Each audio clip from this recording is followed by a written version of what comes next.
त्याच्या पंजातून आणि त्याच्या दातांपासून, जबड्यापासून कुणालाही सोडवता येत. पण आज आनंदाची गोष्ट ही आहे माझ्या बंधू आणि बहिणीनो, कुणाच्या तावडीत तुम्ही सापडलेला आहात काळजी करू नका. कोणत्या अग्नीमध्ये तुमची आज अवस्था आहे निराश होऊ नका.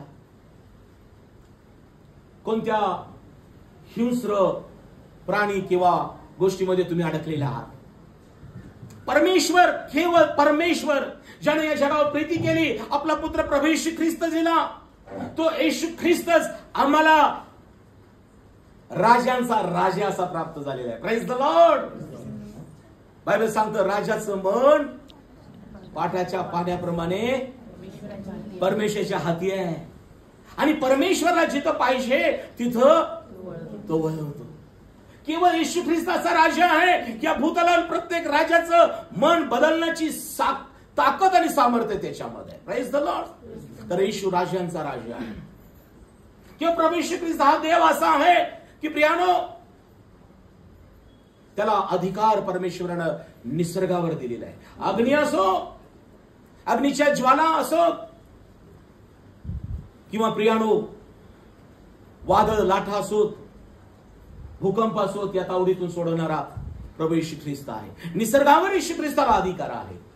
आणि तिसरी गोष्ट, तुमच्या जीवनामध्ये कुणीही एखादा मनुष्य, एखादा गट किंवा परिस्थिती हिंस्र सिंहासारखी जरी आली असेल तर तो परमेश्वर आहे जो सिंहाची तोंडे बंद करणारा देव आहे. Praise the Lord. आज कदाचित गरिबीमुळं, आजारपणामुळं, आज कदाचित एखाद्या भीतीमुळं, एखाद्या तणावामुळं परिस्थितीने तुमच्याकडे असं तोंड केलं असेल गिळण्यासाठी, आजारानं मोठं तोंड उघडलं असेल गिळण्यासाठी, मृत्यू तुम्हाला भीती दाखवत असेल, काळजी करू नका. बायबल मध्ये लिहिलेलं आहे यशाच्या पुस्तकात, तो मृत्यू कायमचा नाहीसा करतो. Praise the Lord. परमेश्वर मृत्यू नाहीसा करणारा देव आहे. परमेश्वर व्याधी मुक्त करणारा देव आहे. परमेश्वर दरिद्र्यास किरड्या उचलून अधिपतीच्या पंक्तीला बसवणारा. आज कोणती गोष्ट, गरिबी, दारिद्र्य, आजारपण, भीती, मरण हे हिंस्र पशुसारखं जरी तुमच्याकडं गाठावयास आला असेल, त्याचा पंजा तुमच्यावर चालणार नाही, त्याची जी उघडलेलं तोंड तुम्हाला गिळू शकणार नाही. Praise the Lord. विश्वास धरा. आणि म्हणून या घटनेमध्ये आम्हाला पाहायला मिळतं की परमेश्वरानं दानिएलास, शद्रक, मेशक आणि अबेदनोला राजाच्या तावडीतून सोडवलं, अग्नीच्या तावडीतून सोडवलं, सिंहाच्या तावडीतून सोडवलं. आज तोच परमेश्वर, विश्वासाला बहीण भावानं मंडळी हो, तो परमेश्वर आजही तुमची प्रार्थना ऐकून तुम्हाला उत्तर देईल. Praise the Lord. तुमची भक्ती स्वीकारून तुम्हाला अभिषेक करेल, परिस्थिती बदलेल. तो परमेश्वर तुमचा विश्वास, तुमचं समर्पण पाहून ज्या दुष्ट गोष्टींनी तुमच्यासाठी जबडा उघडला असेल गिळण्यासाठी, ज्यांनी तुम्हावर हात मारण्यासाठी, पाडण्यासाठी पंजा उघडला असेल, त्यांना तो थांबवल्याशिवाय, त्यांची तोंड बंद केल्याशिवाय तो परमेश्वर राहणार नाही. Praise the Lord. आणि म्हणून आम्हाला पाहायला मिळतं, सुरुवातीचा प्रसंग पाहूया की प्रियानो, दानिएलाचं पुस्तक 1 अध्याय आणि 1 पासून 5 पर्यंत. यहुदाचा राजा यहोयाकीम त्याच्या कारकिर्दीच्या 3ऱ्या वर्षी, याच्या कारकिर्दीच्या 3ऱ्या वर्षी, यहोयाकीम हा पहिला राजा आहे, त्याच्या कारकिर्दीच्या 3ऱ्या वर्षी बाबेलचा राजा नबुखदनेसर राजानं काय केलं? यरूशलेमवर चढाई करून यरूशलेम या शहरावर चढाई केली, लढाई केली आणि त्याला वेढा घातलेला आहे. काळजीपूर्वक आहे का प्रभूने? मग परमेश्वराने काय केलं? परमेश्वराने यहुदाचा राजा यहोयाकीम यास त्याच्या हाती दिले. यहोयाकीम, काळजीपूर्वक आहे का, या पहिल्या राजाला दुसरा नबुकदनेसर राजाच्या तावडीत किंवा हाती दिलेला आहे. त्याप्रमाणे आणि मग तावडीत किंवा हाती दिलं म्हणजे त्यानं संपूर्ण त्या ठिकाणचं शहर असेल, त्या राजवाड असेल, तिथल्या वस्तू असतील, तिथले लोक असतील, ती त्याच्या कह्यात आलेली आहे.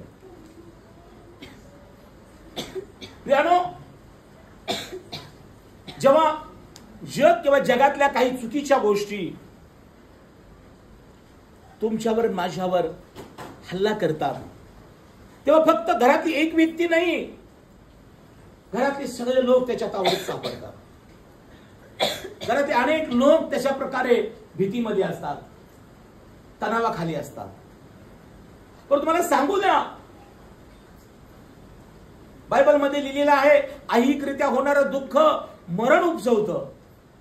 ऐहिकरित्या होणारे दुःख मरण उपजवतं. जेव्हा तुम्ही नेहमी जाणून बुजून पाप करतो, जाणून बुजून चुकीचं वागतो, जाणून बुजून देवाची आज्ञा मोडतो, शब्दात पाळत नाही, बायबल वाचत नाही, प्रार्थना करत नाही, आई वडिलांचा मान राखत नाही, सेवकाचा सन्मान करत नाही, जेव्हा जाणून बुजून माहित असून पण काय होतंय, तेव्हा ती ऐहिकरित्या आपल्या आज्ञा मोडल्यानं, वडीलधाऱ्यांचा मान न राखल्यानं, देवाच्या सेवकाचा सन्मान न केल्यानं किंवा मंडळीमध्ये देवाची आज्ञा न पाळल्यानं बरेचदा काही गोष्टी आमच्या ऐहिकरित्या आमच्या जीवनामध्ये येतात, यासाठी की आमचा नाश व्हावा. काळजीपूर्वक ऐका, बायबल सांगतं ऐहिकरित्या होणारं पाप मरण उपजवतं. त्याला देव जबाबदार नाही. आम्ही आज्ञा मोडली, आम्ही देवाचं ऐकलं नाही, आम्ही आई वडिलांचं ऐकलं नाही, आम्ही वडीलधाऱ्यांचं ऐकलं नाही आणि सेवकाचं ऐकलं नाही. हॅलो, याला जबाबदार आई वडील नाहीये मुलांनो, याला जबाबदार देव नाहीये, याला जबाबदार पास्टर नाहीत. बरेचदा तुमच्या जीवनामध्ये जे कठीण प्रसंग, जीवनामध्ये अश्रूचे प्रसंग, जीवनामध्ये जे काही त्रास येतात किंवा एखादं व्यसन तुमच्या जीवनात उत्पन्न होतं, एखादं पाप तुमच्या हातून होतं, याला कारण काय? तुमचा ऐहिक स्वभाव. आणि मग त्याचा परिणाम मरण आहे. म्हणून आम्ही सांगत असतो की परमेश्वराचा शपथ पवित्रपणे पाळा, देवाचं भय धरा, आई वडिलांची आज्ञा पाळा, मंडळीमध्ये विश्वासतरांबरोबर राहा, कारण शास्त्र सांगतं कुसंगतीने नीती बिघडते. म्हणून सलोमन राजा म्हणतो तरुण आपला वर्तन कर्म कशानं शुद्ध राहील, कशानं? देवाच्या वचनाप्रमाणे वागण्यानं. Praise the Lord. ऐहिकरित्या जीवन जगू नका, आध्यात्मिकरित्या जीवन जगा. तर बायबल सांगतं देवी योजनेप्रमाणे होणार दुःख, कदाचित देवाची इच्छा असेल काही कठीण प्रसंग, काही आजार प्रसंग, काही पैशाच्या समस्या, काही चिंता काळज्या तुमच्या माझ्या जीवनात येतात, माझ्याही जीवनात येतात. बायबल काय सांगतं? देव योजनेप्रमाणे होणारं दुःख तारणदायी पश्चाताप उत्पन्न करतं, त्यापासून पस्तावा होत नाही. Praise the Lord. चढ उतार येऊ द्या, घाबरू नका, विश्वासात राहा, प्रार्थनेत राहा, मंडळीत राहा, एकमेकांना हात धरून राहा. जेव्हा देव काही गोष्टी मुद्दा म्हणून तुमच्या जीवनात आणतो, ते यासाठी असतं की देव आमची परीक्षा पाहत असतो. त्या परीक्षेत आम्ही प्रार्थना करतो का? त्या बेच प्रसंगात आम्ही शब्दात पाळतो का? बायबल वाचतो का? आम्हाला देव तपासत असतो. स्वतः येशू ख्रिस्ताची परीक्षा झाली आणि येशूनं वचनानं सैतानाला हरवलं. बायबल मध्ये लिहिलेलं आहे की प्रियानो, कोणाची परीक्षा होत असता देवाने मला मोहात घातली असे कोणी म्हणू नये.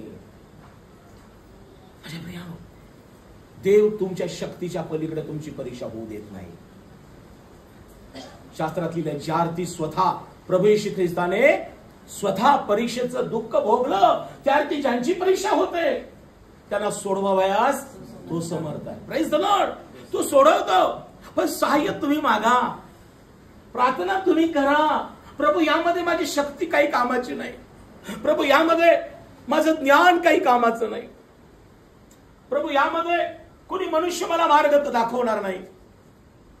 या जीवनात दानिएलाच्या, शद्रक, मेशकच्या जेव्हा प्रसंग आले, राजा ज्ञानांचा वध करणार होता, यांनी एकत्र येऊन प्रार्थना केली. Praise the Lord. राजा अग्नी टाकत होता, तिघांनी एकत्र येऊन भक्ती आणि एकत्र राहिले, विश्वास धारण केला, देव आम्हाला अग्नीतून सोडवायला समर्थ आहे. विश्वास सिंहाच्या गुहेत टाकलं. प्रार्थना, भक्ती, ह्यामुळे देवानं काय केलं? राजाची जी काही नियम होता तो देवानं रद्द केला. राजाज्ञा रद्द केली ज्ञानाना वज्ञाची. अग्नी मध्ये देखील शद्रक मेशक अबेदनोचं केस किंवा पायमोजेचा झाले नाही. दानिएलला शियाच्या गुहेत टाकलं देखील पण त्याचा बचाव झाला. आज मी देवाचा सेवक, माझ्या बंधू आणि बहिणीनो, माता पितानो, तरुण तरुणीनो, या संदेशाद्वारे परमेश्वर आज तुम्हाला सांगत आहे की परमेश्वर राजाचा निर्णय बदलणारा देव आहे. आज जगाच्या कोणत्या लोकांनी तुमच्या बाबत चुकीचा निर्णय घेतलेला आहे, परमेश्वर त्यांचे निर्णय बदलायला लावेल. आज कोणती घोष अग्नीसारखी तुमच्या कुटुंबाकडे येत आहे, परमेश्वर तुमच्याकडे तो अग्नी रद्द केल्याशिवाय किंवा निसर्गाचा नियम रद्द केल्याशिवाय राहणार नाही. Praise the Lord. आज कोणत्या गोष्टी हिंस्र पक्षीसारख्या तरी करून तुमच्याकडे जबडा उघडलेला आहे, पंजामध्ये तुम्हाला पाडण्याचा प्रयत्न करताय, काळजी करू नका. ज्या येशूची विश्वासाने तुम्ही प्रार्थना करता, भक्ती करता, त्याला अर्पण देता, त्याचं सेवा करता, तो येशू तुम्हाला सोडवायला समर्थ आहे. यरूशलेमला या नबुकदनेस्सर राजाने वेढा टाकलेला आहे. यरूशलेम ताब्यात घेतलेला आहे, तिथले तरुण ताब्यात घेतलेले आहेत. काळजीपूर्वक ऐका, कमी वेळात चांगला संदेश आपण ऐकायचा आहे. शहर ताब्यात घेतलं, तिथल्या वस्तू ताब्यात घेतल्या, राजा ताब्यात गेलेला आहे. आणि सगळ्यात महत्वाची गोष्ट की तिथले जे तरुण सुरूप अव्यंग्य होते, कौशल्यानं भरलेले होते, देवाचं ज्ञान असणारे, त्यांना देखील त्यात नबुकदनेस्सरानं ताब्यात घेतलेलं आहे. हॅलो माझ्या प्रियानो, काय झालं?